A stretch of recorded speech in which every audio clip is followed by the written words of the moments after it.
nga ngenze Katende Jackson Culture Officer mu Union era nga nkola nga Minister wa Culture mu Union mbine bikati awamu mu Uganda yonna. President Museveni tulibasanyufu okuba tutambulira wamu naawe era tukolagalira wamu naawe kitaffe. Buli musawo akwagala omuntu akwetaaga naye taata tuli bubi emabega mu district gyatutuma Union gyetambudde buli wantu wonna abasawo bali bubi tebalina kibalina embeera eri bubi nnyo. President Museveni buli wantu wonna bwolaba nti omuntu gwotukwasa tumanye kiri eyo naye abasawo tube batubuuza kiki ffe tuli bantu tetuli bantu eriyo ebyana n'ebyana balokole be bantu ffe tuli bantu abasawo b'ekinaasi. Taata ntusaba nti twayamba abasawo b'ekinaasi olwali abasawo b'ekinaasi tuli bangi nnyo nga bwolaba mu district ezitambuddemu. Abasawo beetaaga obuyambi, abasawo bakwetaaga, abasawo balonzi bo. Ffe tetukoye kutuula tutambula nga Union lwantu wonna buli ma district okuwenjeza akalulu taata era n'ekiseera kino tuli mu kuwenjera tulinaawe oba gwe tonatandika ffe twatandika dda tetuwumulanga.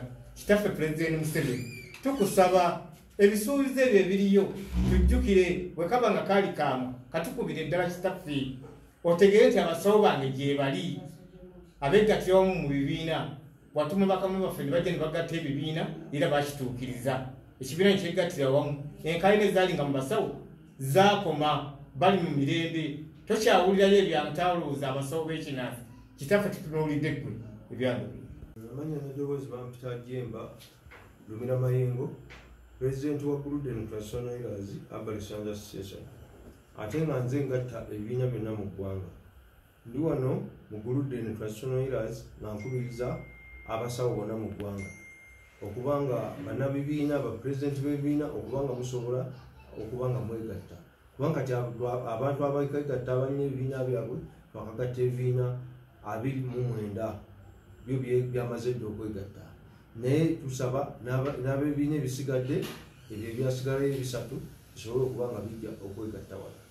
Ate n'ekirala abasawo b'ekinnansi obwegassi bw'emaanyi era gatuyamba okuba nga gavumenti oba ebitongole ebikuumaddembe tukwatagana nabyo bisobole otuyamba oba okubiyamba.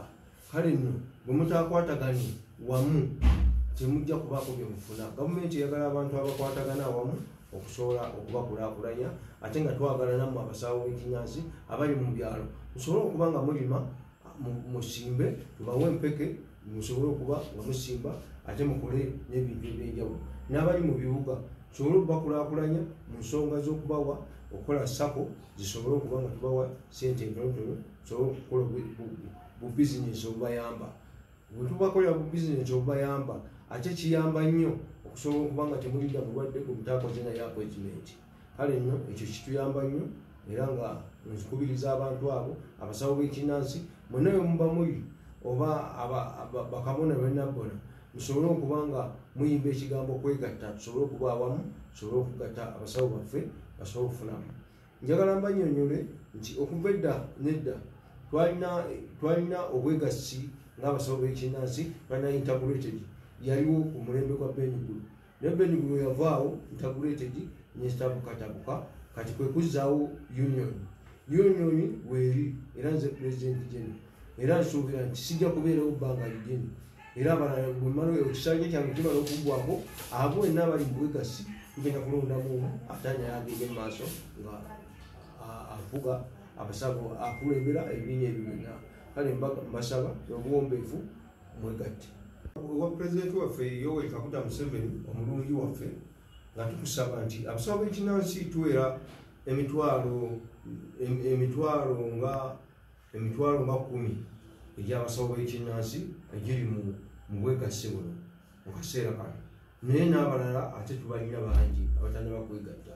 Naye tubadde tusaba nti Pulezidenti waffe abantu abo be tulina kati wano mu Kampala mwokka ninawo abasawo 1.5 ne mbadde nsaba n'obuwombeefu Pulezidenti waffe Yoweri Kaguta Museveni tukuyambe tusobole okuba nga tutambula okukola mobilization tusobole okuba nga tunnyonnyola abantu n'okubasomesa ebirungi ebiri mu gavumenti n'ebyokoledde eggwanga. Ne mukama waffe tukusaba naffe kenyi tube nga gavumenti etuyambako ate n'abantu baffe tebafuna saaviisi emala mu bitongole abo bennyini bwe bawa basobole okuwa abantu abo ebintu abasawo baffe bababoola kale baba baboola tubajja tusaba naffe ebintu byaffe bitiwe mufe abakulembeze tusobole okubigaba buli disitulikiti abantu baffe babenga baganyulwa mu gavumenti yaffe oba bulimi tusobole okubeeramu bintu ebyenjawulo naye ate n'ekirala pulezidenti waffe Yoweri Kaguta Museveni tubajja tusaba nti omuntu bwewalonda kubanga ye minisita wa culture ominisita wa culture abalina okubanga atuukibwako ngafe abasawo b'ekinansi kubanga atwala ffe naye ekintu ekinene ennyo minisita wa culture kitumufunanga ate ekirala tubajja tusaba ffe ng'abasawo b'ekinansi tulina abaana baffe oba abakulembeze abamu abasoma balina diguli ne diploma tubajja tusaba abantu abo tubalonde tukolewo okulonda tubaleete mu gavumenti basobole okubanga batwala culture yaffe egende mu maaso ekyo naffe tuli olw'ensonga tuli bangi naye lwaki mutuleka emabega nga te tuli bangi ate nga naffe twagala eggwanga lyaffe kubanga eggwanga lino pulezidenti walijja wala tetwagala kudda mabega twagala naffe tuli wakatiwo oba mabegawo ku mugongo gwo tusobole okulwanira eggwanga lyaffe tuzze emirembe twagala bantu batabulatabula ggwanga lyaffe. Erinnya nze Ssemanda Hamidu Sendagire nga nze sipiika w'ekibiina ekya Guludden omuva ebibiina byonna ebya Union era nfunye omukisa okulaba nti olwaliro ndi wano mu ofiisi ya Guludden Traditional Healers ate nenfuna n'omukisa ogw'okwogera eri ate abatuwuliriza. N'olwekyo okusookera ddala twebaza pulezidenti waffe wa Union Jemba Lumira Mayengo okugatta ebibiina byonna era tusaba mukadde waffe pulezidenti waffe Kaguta Yoweri Museveni mwana w'omulaalo otuwulirize nnyo ku ddoboozi eryo liba livudde mu mwami oyo kubanga akoze kinene nnyo okugatta ebibiina byonna.